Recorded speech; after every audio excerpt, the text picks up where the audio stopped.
In a distant future, a world divided, a walled city in a wasteland at war. No matter where you do it, growing up is tough.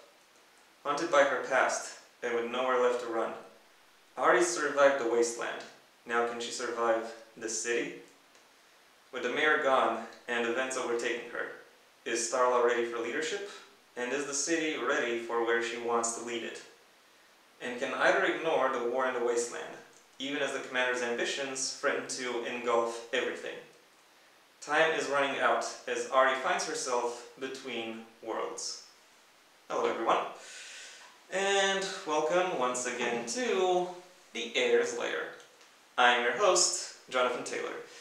Today's video sees me conclude my look into the adventures of Ari with a deep dive and review into the third and final book of his trilogy, Ari Between Worlds. The TLDW for this review is, this book is a very interesting and very satisfying conclusion to the rest of the trilogy.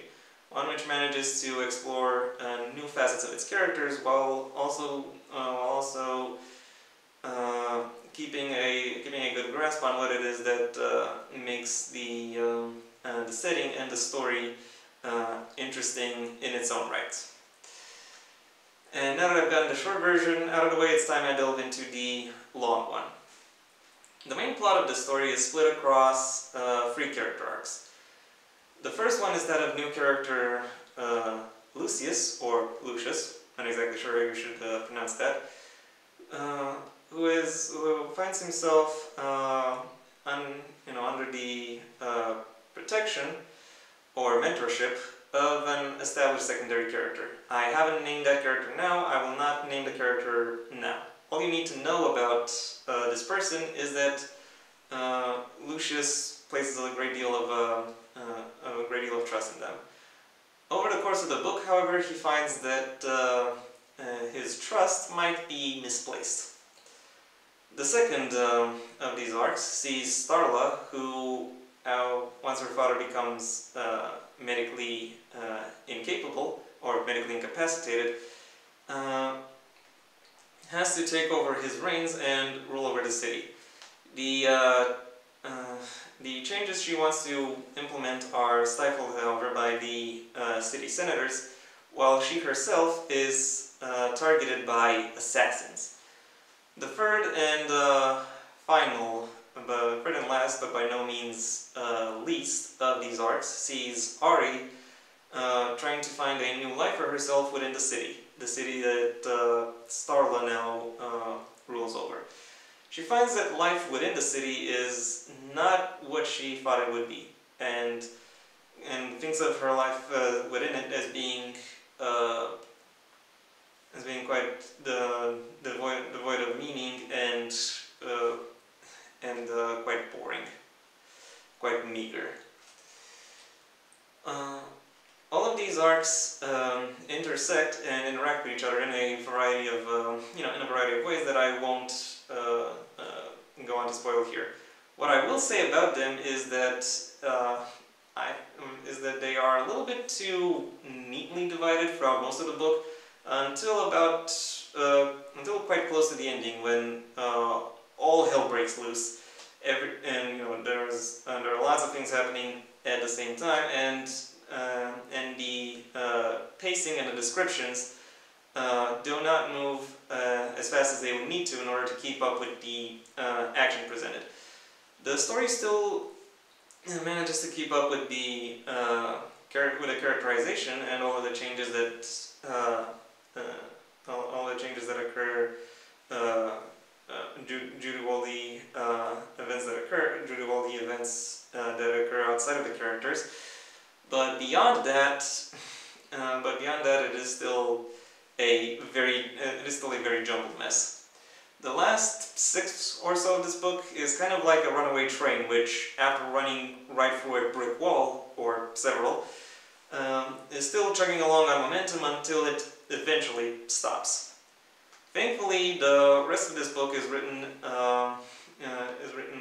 quite well and manages to balance out the more sour portions of this ending.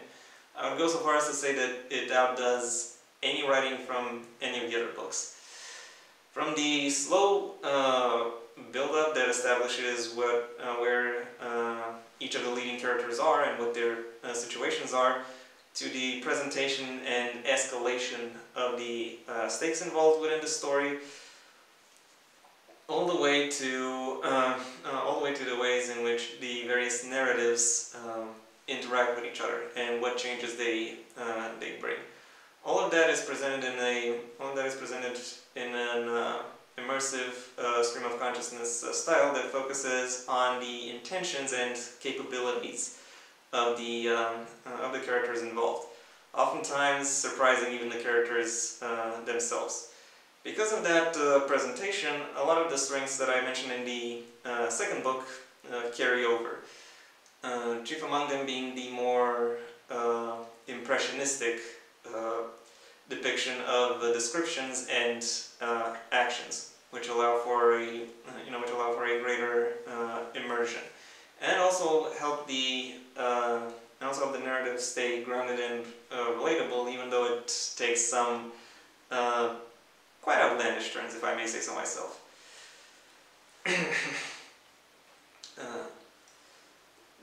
And there is also a lot of novelty here, because with the new environments being presented, there are lots of new trials and tribulations that the characters have to overcome.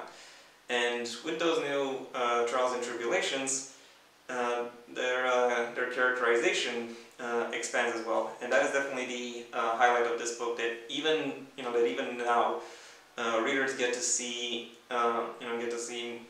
more facets, there's more to explore about these characters. There are still things that make them interesting beyond that which is already known about them. And what can I say? I think that is and I can't help but say that is a very rewarding and very interesting thing to observe. One more point I want to mention is that this book finally addresses the politics of the setting after having danced around it for the past 2 books. It is not presented particularly in depth, perhaps because the perspective wouldn't really, the perspective or the way it is jostled or handled wouldn't really allow for that.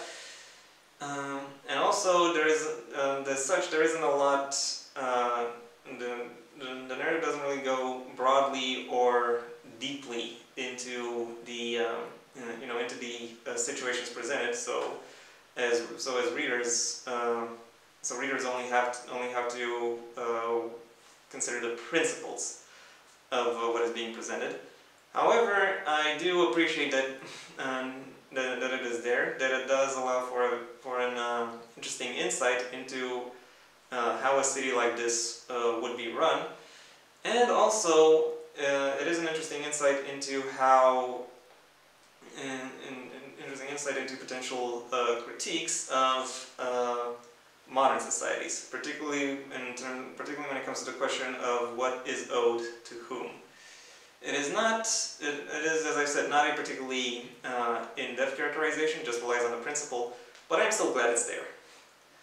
Overall, this immersive and thrilling book manages to cap out this this exciting and action-packed trilogy, which has grown alongside the vision and capabilities of its author. My final rating for Ari Between Worlds is a 4 out of 5. And that was my review. Thank you for your attention. If you enjoyed it, please leave a like, maybe even share this video wherever you think other people will like it as well. If you have anything you'd like to add to the review or the book itself, that's what the comment section is for. And if you want to see when my next video gets released, well then please subscribe. And ideally also ring the bell or do whatever else YouTube will ask of you in order to keep you notified. My own book, Heir to the Empire Next Generation, is available at most major book retailers under a master link in the description down below, right past my social media links, which I also suggest you check out should you choose to. If you choose to, you might also find my Patreon listed down there, in case you want to support me more directly, and maybe even receive perks such as early access to videos and scripts. Until next time, I am Jonathan Taylor, and this has been the Heir's Lair.